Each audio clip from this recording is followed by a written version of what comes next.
with all the laws, with not texting and doing all this other stuff while driving, probably making a video is one of them.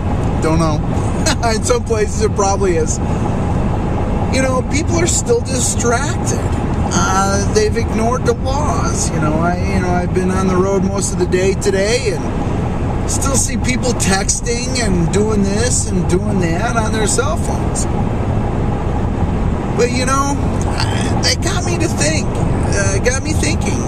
Really, in the journey in life, we're always distracted, aren't we? Everything just seems to distract us in this journey.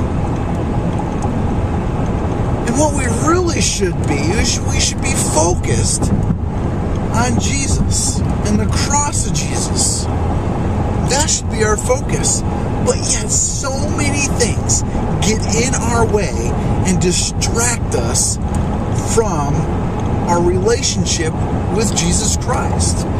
It could be a job, it could be a number of things. Then we start to worship that. It's more important to text, to answer that text while we're driving, and the same is true that it's more important for us to be at that job or to worship that car, that house, that lawn than it is to focus on Jesus.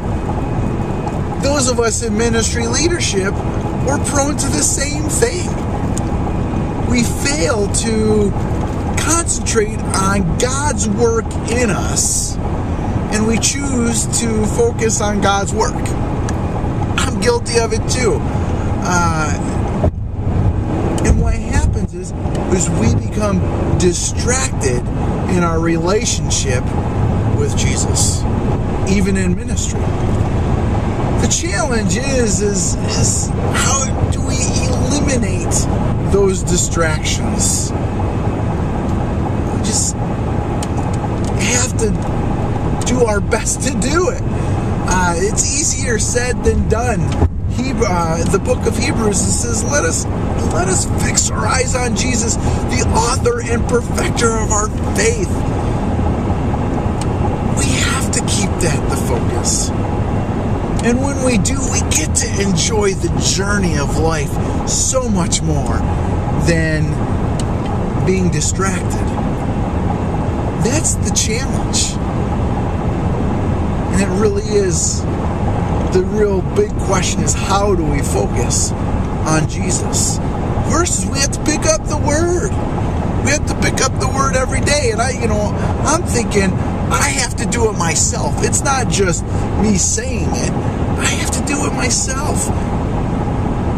If you're human, you struggle in your relationship with Jesus, especially that quiet time. You don't struggle in your relationship with Jesus, but you struggle in that quiet time, that time carved out reading the Word and praying. If you have a family, if you have a job, if you are human, you struggle in maintaining that quiet time.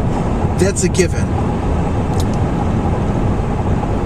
We just have to be like Zacchaeus.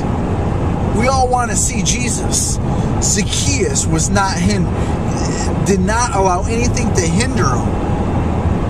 He climbed a tree, for goodness sake. He didn't let anything hinder him. He was determined to see Jesus. And may we strive and crave to see Jesus just like that in our life. When we do, we get to enjoy the journey a whole lot more.